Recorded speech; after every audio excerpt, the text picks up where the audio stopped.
আসসালামু আলাইকুম viewers, welcome back to my channel. You are watching tech Bakhtiyar. So গত ভিডিওতে আমরা আলোচনা করছিলাম কিবোর্ডের 5 প্রকারের মধ্যে 4 প্রকারের কি। তো একটা প্রকার আমি বাদ রেখেছিলাম, সেটা হলো স্পেশাল কি। আমি বলছিলাম যে স্পেশাল কি কিবোর্ড টিউটোরিয়ালের দ্বিতীয় পার্টে আলোচনা করব। তো গত ভিডিওটা যদি আপনারা দেখে না থাকেন তাহলে অবশ্যই আই কার্ডে ক্লিক করে ভিডিওটি দেখে আসুন, তাহলেই এই ভিডিওটি দেখতে খুব সুবিধা হবে।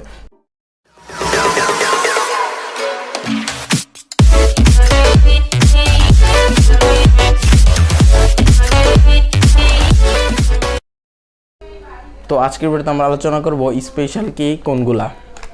তো প্রথমেই আমি যদি কর্নার থেকে শুরু করি, এখানে লেখা আছে ইএসসি। এটা একটা স্পেশাল কি। এটার পূর্ণরূপ হলো এসকেপ। ইএসসি এর পূর্ণরূপ হলো এসকেপ। এসকেপের কাজ কি? কম্পিউটারে কোনো ডকুমেন্টে কাজ চলাকালীন সময়ে যদি প্রয়োজনীয় কিংবা অপ্রয়োজনীয় কোনো ডায়ালগ বক্স চলে আসে, তাহলে সেটাকে সরানোর জন্য এসকেপ ব্যবহার হয়ে থাকে। সাপোজ আমি মাইক্রোসফট ওয়ার্ডে প্রবেশ করলাম, এখানে আমি যে কোনো কিছু একটা লিখলাম। এই লেখালেখি করা অবস্থা হঠাৎ করে যে কোনো একটা প্রোগ্রাম চলে আসছে, এটি হলো আমার জন্য অপ্রয়োজনীয় প্রোগ্রাম বা ডায়ালগ বক্স বলতে পারি। এই বক্সটাকে একটা ক্লিকে সরানোর জন্য এসকেপ ব্যবহার করা হয়ে থাকে। এসকেপে একটা ক্লিক দেওয়ার সাথে ডকুমেন্টটি চলে যাবে। ঠিক সেমভাবে আমি যদি কোনো প্রোগ্রাম থেকে আমার প্রয়োজনের স্বার্থে কোনো প্রোগ্রাম বা ডায়ালগ বক্স এনে থাকি, সেটাকেও আমি একটা ক্লিকের মাধ্যমে সরাতে পারবো। সেটা হলো এসকেপ। এসকেপ আমি একটা ক্লিক করলাম, সেটা চলে গেল।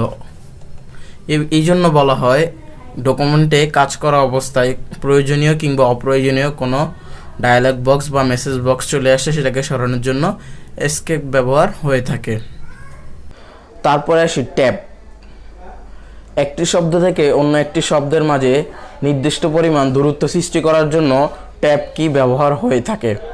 সাপোজ আমি একটা লেখা লিখলাম, এই লেখাগুলো সবগুলো পাশাপাশি রয়েছে। এখন আমি এগুলোর মাঝে 1 ইঞ্চি পরিমাণ গ্যাপ রাখবো। সেই জন্য আমি কুইকের পরে গিয়ে 2বার ট্যাব ক্লিক করলাম, ঠিক ব্রাউনের পরে 2বার ট্যাব ক্লিক করলাম, ফক্সের পরে 2বার ক্লিক করলাম। অর্থাৎ এই যে মাঝখানে একটা দূরত্ব সৃষ্টি হয়েছে, এটা কিন্তু নির্দিষ্ট পরিমাণ দূরত্ব। এই যে দূরত্বটা সৃষ্টি করছি আমি ট্যাবের মাধ্যমে সৃষ্টি করছি। এই জন্য বলা হয় একটি শব্দ থেকে অন্য একটি শব্দের মাঝে নির্দিষ্ট পরিমাণ দূরত্ব সৃষ্টি করার জন্য ট্যাব কি ব্যবহার হয়ে থাকে। তারপরে আসি ক্যাপস লক। ইংরেজি বর্ণমালার সবগুলো বর্ণকে বড় হাতে অর্থাৎ ক্যাপিটাল লেটারে লেখার জন্য ক্যাপস লক ব্যবহার হয়ে থাকে।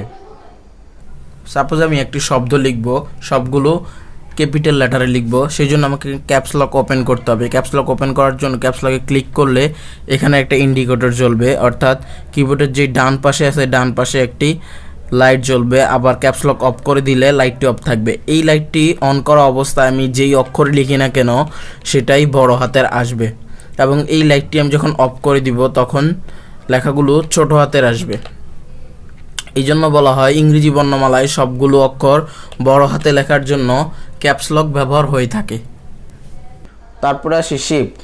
ইংরেজি বর্ণমালার যে কোনো একটি বর্ণকে, অর্থাৎ আমরা যে কোনো সেন্টেন্স লেখার আগে তার প্রথম বর্ণকে বড় হাতে লিখে থাকি, আর সেই প্রথম বর্ণ বড় হাতে লেখার জন্য শিফট চাপ দিয়ে ধরে রাখতে হয়। যেমন আমি সজীব লেখার জন্য শিফট চাপ দিয়ে এস লিখব, বাকিটা SOJIB সজীব। এখন আমি শিফট চাপ দিয়ে যেটাই লিখি না কেন সেটাই বড় হাতের আসবে, কিন্তু আমি যখন শিফট ছেড়ে দিব তখন ছোট হাতের আসবে। এই জন্য বলা হয় শিফট হলো ইংরেজি বর্ণমালার প্রথম অক্ষর বড় হাতে লেখার জন্য ব্যবহার হয়ে থাকে। এছাড়াও শিফটের অনেক কাজ রয়েছে যেগুলো আমরা ভবিষ্যতে জানতে পারবো। তারপরে আসি কন্ট্রোল। কন্ট্রোলও কিন্তু একটা স্পেশাল কি। কন্ট্রোল দিয়ে যে কোনো কাজের কমান্ডকে কার্যে পরিণত করা হয়, অর্থাৎ যে কোনো কাজের নির্দেশনা প্রদান করা হয় কন্ট্রোল কিংবা অল্টার। কন্ট্রোল অল্টারের কাজ প্রায় সেমই। আমরা ভবিষ্যতে এগুলো সম্বন্ধে আরও বেশি জানব। আমি ফন্ট প্রোগ্রামে প্রবেশ করব, সেই জন্য কন্ট্রোল ধরে ডি ক্লিক করলাম। এই যে ফন্ট প্রোগ্রামে প্রবেশ করছি, কিন্তু আমি যদি কন্ট্রোল না ধরে ডি ক্লিক করতাম তাহলে কিন্তু অপশনটা অর্থাৎ ফন্ট প্রোগ্রামটা আসতো না। এই যে ফন্ট প্রোগ্রামটা আনলাম, আমি কন্ট্রোলকে নির্দেশনা হিসেবে ব্যবহার করছি। এই জন্য বলা হয় কোনো কাজের নির্দেশনা প্রদান করার জন্য কন্ট্রোল ব্যবহার হয়ে থাকে। তারপরে আসি উইন্ডো। উইন্ডো কিন্তু একটা স্পেশাল কি। উইন্ডো কি দিয়ে আপনি স্টার্ট মেনু বার চালু করতে পারবেন এবং স্টার্ট মেনু বার বন্ধ করতে পারবেন। এছাড়াও উইন্ডো কি এর আরও অনেক কাজ রয়েছে। তারপর আছে স্পেসের সাথে আমরা সবাই পরিচিত, কম বেশি বললে ভুল হবে, সবাই পরিচিত। রিজনটা হলো আমরা সবাই স্মার্টফোন ব্যবহার করি। স্মার্টফোনের মধ্যে আমরা যখন চ্যাট করি, ইমো বলি, মেসেঞ্জার বলি, যেখানে আমরা কোনো কিছু লিখতে যাই, তাহলে একটা শব্দ লেখার পর আমরা সেখানে স্পেস ব্যবহার করি। একটি শব্দ থেকে অন্য একটি শব্দের মাঝে এক বর্ণমালা দূরত্ব সৃষ্টি করার জন্য স্পেস বার ব্যবহার হয়ে থাকে। তারপর এখানে আছে অল্টার, যেটা আমরা অলরেডি আলোচনা করেছি। এখানে আছে উইন্ডো, এখানে আছে কন্ট্রোল, এখানে শিফট।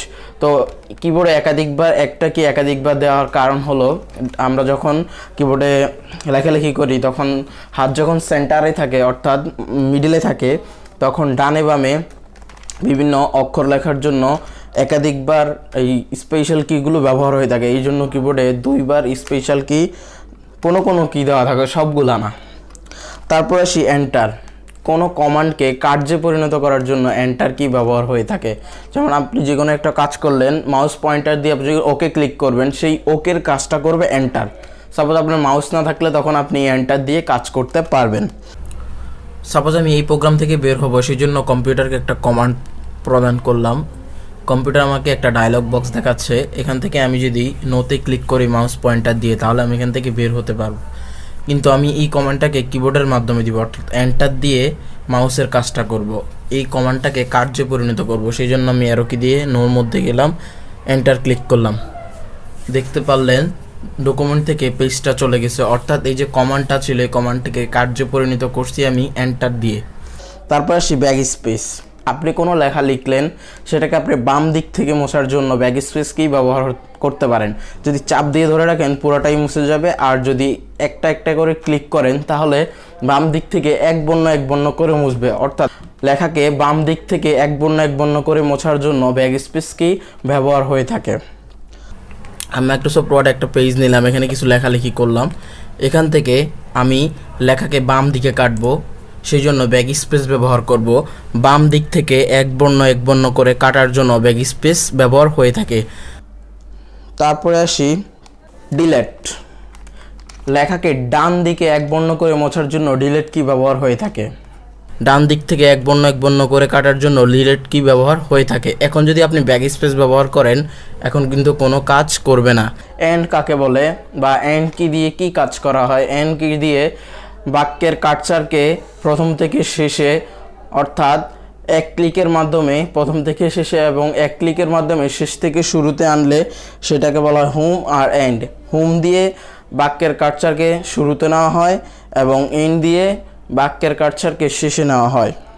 আপনারা দেখতে পাচ্ছেন দাগটা আসা যাওয়া করতেছে, এই দাগকে বলা হয় কার্সার। এই কার্সারকে লাইনের শুরুতে নেবেন। এখন কার্সারটা আছে লাইনের শেষ দিকে। এখন আপনি ব্যাক স্পেস দিয়ে জাম্পসটা কেটে দিলেন। এখন আমি কুইকটা কাটতে চাই, ব্রাউন ফক্স থাকবে, শুধু কুইকটাকে কাটবো। সেই জন্য আমার কার্সারটাকে শুরুতে নিতে হবে। শুরুতে নেওয়ার জন্য হোম ব্যবহার করতে হবে। এই হোম ব্যবহার করে তারপরে আমি যদি কাটি তাহলেই শুধুমাত্র কুইকটা কাটা যাবে। কারণ আমরা জানি ডান দিকে কাটার জন্য ডিলেট ব্যবহার হয়, বাম দিকে কাটার জন্য ব্যাক স্পেস। এখন আমরা হোম আর এন্ডের কাজ যেহেতু শিখব, হোম দিয়ে বাক্যের শুরুতে কার্সার নেওয়া হয়, এন্ড দিয়ে বাক্যের শেষে নেওয়া হয়। আপনারা দেখতে পাচ্ছেন হোমে ক্লিক দিলে কার্সারটা শুরুতে চলে যায় এবং এন্ডে ক্লিক দিলে বাক্যের শেষে কার্সার চলে যায়। এই জন্য হোম আর এন্ডের কাজ হলো বাক্যের শুরুতে কার্সার নেওয়ার জন্য হোম এবং বাক্যের শেষে কার্সার নেওয়ার জন্য এন্ড কি ব্যবহার হয়ে থাকে। তারপর আসি page up, page down. Page up ব্যবহৃত হয় ডকুমেন্টের উপরে ওঠার জন্য, পেজ ডাউন ব্যবহৃত হয় ডকুমেন্টের নিচে যাওয়ার জন্য। আমি এখানে অনেকগুলো পেজ নিলাম, এখানে আমার 37 পেজ আছে। এই 37 পেজের মধ্যে আমি যদি উপরের দিকে যেতে চাই, অর্থাৎ 1-2 নাম্বার পেজে বা উপরে যে কোনো পেজে যেতে চাই, সেই জন্য আমাকে পেজ আপ ক্লিক করতে হবে। আমি পেজ আপে যখন ক্লিক করব, আপনারা দেখতে পাচ্ছেন আমি উপরের দিকে যাচ্ছি। ঠিক আমি যদি পেজ ডাউন কিতে ক্লিক করি তাহলে আমি পেজের নিচের দিকে যাব। অর্থাৎ ডকুমেন্টের উপরের দিকে যাওয়ার জন্য পেজ আপ কি, ডকুমেন্টের নিচে যাওয়ার জন্য পেজ ডাউন কি। এটাতে শুধু মাইক্রোসফট ওয়ার্ডে ইউজ হয় এমন কিছু না, আপনার ফেসবুক বলেন, ক্রোম ব্রাউজার বলেন, যেখানেই আপনি স্ক্রল করতে যান সেখানে আপনি পেজ আপ, পেজ ডাউন কি ব্যবহার করতে পারেন। তো স্পেশাল কি যদি বলতে যাই শেষ হবে না। স্পেশাল কি কিবোর্ডে অনেকগুলো আছে এবং স্পেশাল কি এর অনেক কাজ রয়েছে। তো আমার চ্যানেলটি যেহেতু নতুন চ্যানেল, তো সবাই সাবস্ক্রাইব করে পাশে থাকবেন। আমি এরকম কম্পিউটার রিলেটেড সকল ভিডিও আমার এই চ্যানেলে আপলোড করার চেষ্টা করব। ভবিষ্যতে আরও ইন্টারেস্টিং ভিডিও আপনাদের সামনে তুলে ধরবো। তো সেই পর্যন্ত ভালো থাকবেন, সুস্থ থাকবেন। আল্লাহ হাফিজ।